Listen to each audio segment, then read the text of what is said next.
ሰላም ወደዚህ ገለጻ እንኳን በደህና መጣችሁ። ዛሬ በጣም ወሳኝ የሆነ መንፈሳዊ ጉዞን አብረን እንቃኛለን። አንድ አማኝ እንዴት ነው ወደ እግዚአብሔር መልክ የሚለወጠው? እና በዚህ ጉዞ ውስጥ የመንፈስ ቅዱስ ሚና ምንድን ነው? እስቲ ጠለቅ ብለን እንመልከት። እንግዲህ ይህንን የለውጥ ጉዞ በአራት ዋና ዋና ክፍሎች ከፋፍለን ነው የምናየው። የምንጀምረው ደግሞ የሁሉንም ነገር መሰረት ከሆነው ከሁለቱ አዳሞች ጽንሰ ሐሳብ ነው።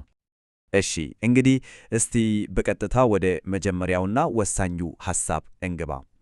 ይህ ሐሳብ ለሚመጣው ነገር ሁሉም መሰረት የሚጥል ነው። እዚህ ላይ በጣም መሰረታዊ የሆነ ልዩነት እናያለን። የመጀመሪያው አዳም ሕያው ነፍስ ነው የተባለው፣ የመጨረሻው አዳም ግን ከዚያ ይልቃል። እርሱ ሕይወትን የሚሰጥ መንፈስ ነው። ለውጡ እንዲቻል ቁልፉ ያለው በዚህ ልዩነት ውስጥ ነው። ይህ ሐሳብ እንዲሁ የመጣ አይደለም። መሰረቱ ቅዱሳት መጻሕፍት ናቸው። ጥቅሱ እንደሚያሳየን የመጀመሪያው አዳም በውድቀቱ ያመጣውን ችግር የመጨረሻው አዳም ሊያስተካክልና ሊያድስ የሚችልበት ኃይል አለው። እና ዋናው ቁም ነገር ይሄ ነው ማለት ነው። የመጨረሻው አዳም ሕይወት ሰጪ መንፈስ ነው። ይህ ማለት በውድቀት ውስጥ ለነበረው የሰው ልጅ ዳግም ሕይወትን ይሰጣል። የመልሶ ማነቃቂያ ምንጭ ነው ማለት ነው። ይህንን መሰረት ይዘን እስቲ አሁን ወደ ሚከተለው ክፍል እንለፍ።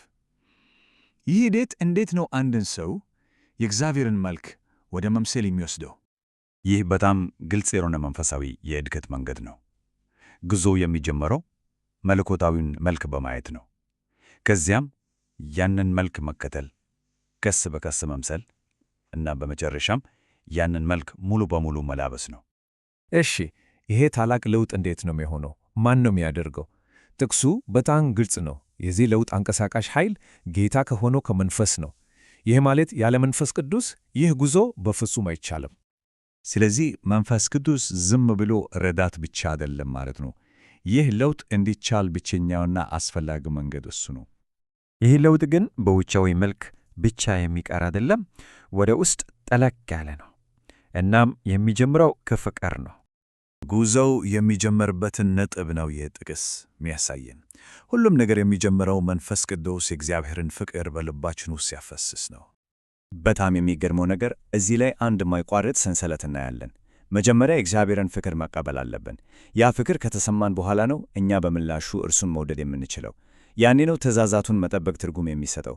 ቅደም ተከተሉን መቀየር አይቻልም። ይሄ ምን ማለት ነው? ታዛዥነት ከባድ ግዴታ ሆኖ የሚፈጸም ነገር ሳይሆን ከልብ ከሚመነጭ የፍቅር ግንኙነት የሚፈስ ተፈጥሯዊ ውጤት ነው ማለት ነው። ይሄ ደግሞ ወደ መጨረሻው እና ትልቁ የለውጡ ደረጃ ይዞን ይሄዳል። እዚህ ላይ የሕግና የታዛዥነት ምንነት ሙሉ ለሙሉ ይቀየራል። ስለዚህ የሕግን ዋና ዓላማ መረዳት አለብን።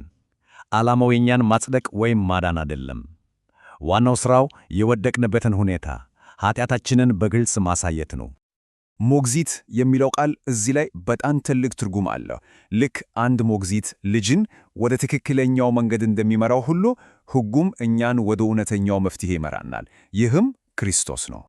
ስለዚህ መንገዱ ይሄን ይመስላል። ሕጉ ኃጢአታችንን ሲያሳየን ወደ ክርስቶስ እንሮጣለን። በክርስቶስ በኩል ይቅርታን እናገኛለን። ይህ ደግሞ የመጨረሻውን ታላቅ ስጦታ መንፈስ ቅዱስን እንድንቀበል ያደርገናል። እያንዳንዱ ደረጃ ለሚቀጥለው በር ይከፍታል። እዚህ ላይ ያለው ልዩነት በጣም ትልቅ ነው።